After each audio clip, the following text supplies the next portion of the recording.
Kalau mengejar target rencana, ini memang sudah bergeser hampir 2 tahun lah. Artinya semenjak ada kasus pandemi COVID-19, rencana realisasi untuk pembangunan ibu kota mengalami banyak penundaan. Nah, target bulan Agustus sebagai peletakan batu pertama itu menjadi langkah awal sebetulnya sampai rencana yang paling real kapan bisa dilaksanakan secara sepenuhnya. Saat ini memang sedang disusun master plan, bahkan lebih dimatangkan kembali kepada detail plan-nya. Dan banyak dilakukan penyesuaian disesuaikan dengan kondisi realitas fakta yang ada di lapangan. Misalnya contoh, bagaimana mengharmonisasikan antara desain yang sudah dibuat dengan kondisi kontur tanah yang ada di sana. Kemudian sekarang juga sedang disinergikan pembangunan antara pusat pemerintahan dengan pengembangan jaringan perhubungannya, transportasinya. Kemudian juga didorong juga bagaimana nanti pembangunan ibu kota negara ini bisa bersinergi dengan kawasan atau lingkar yang ada di sekitar ibu kota negara. Nah, yang menjadi tantangan bagi kita adalah bagaimana rencana ini mampu diimplementasikan di tengah krisis persoalan keuangan.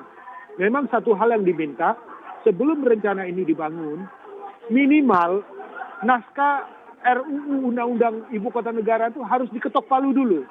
Karena apa? Karena ini terkait dengan realisasi pembiayaannya. Selama undang-undangnya itu belum diketok, belum disahkan, maka nomenklatur atau poin penyebutan Ibu Kota Negara itu belum bisa secara sah untuk dijadikan sebagai landasan hukum dikaitkan dengan pembiayaan. Maka mau tidak mau kita dorong teman-teman di DPR, jika memang kebutuhannya sangat mendesak, didoronglah upaya penetapan dari prognas dari rancangan Ibu Kota Negara ini untuk segera ditetapkan. Jadi dengan adanya Undang-Undang Ibu Kota Negara ini, segala pekerjaan baik dari perencanaan fisik, pembangunan, kemudian upaya-upaya percepatannya itu bisa dilakukan. Karena apa?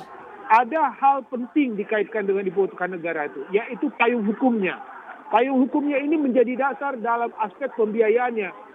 Jadi dari apa yang dikemukakan oleh Bapak Menteri Perencanaan Pembangunan Nasional tentang target untuk peletakan batu pertama dan rencana Pak Jokowi diperkirakan akan bisa melaksanakan upacara kenegaraan 17 Agustus di pusat pemerintahan pada tahun 2024, itu bisa mendapatkan dukungan dari aspek hukumnya dan bisa mendapatkan dukungan dari aspek pembiayaan. Jadi selama rencana ini belum mampu didukung dengan percepatan pengesahan Undang-Undang Ibu Kota Negara, maka dia akan menghadapi hambatan administrasi. Tapi sampai sekarang bisa dikatakan bahwa upaya untuk mempercepat realisasi pembangunan itu sekarang terus dilakukan. Bahkan sudah dilakukan upaya-upaya mensinergikan rencana-rencana dari semua perencanaan teknisnya yang dilakukan oleh kementerian-kementerian, baik Kementerian Bappenas, PU, Tata Ruang, Lingkungan, Perhubungan, itu terus dilakukan. Sehingga apa yang diharapkan dan disampaikan oleh Bapak Menteri Perencanaan Pembangunan Nasional untuk groundbreaking pada bulan Agustus itu bisa dilaksanakan. Jangan lupa untuk download aplikasi CNBC Indonesia yang tersedia di Play Store dan juga App Store untuk mengikuti terus perkembangan informasi seputar ekonomi dan bisnis terkini.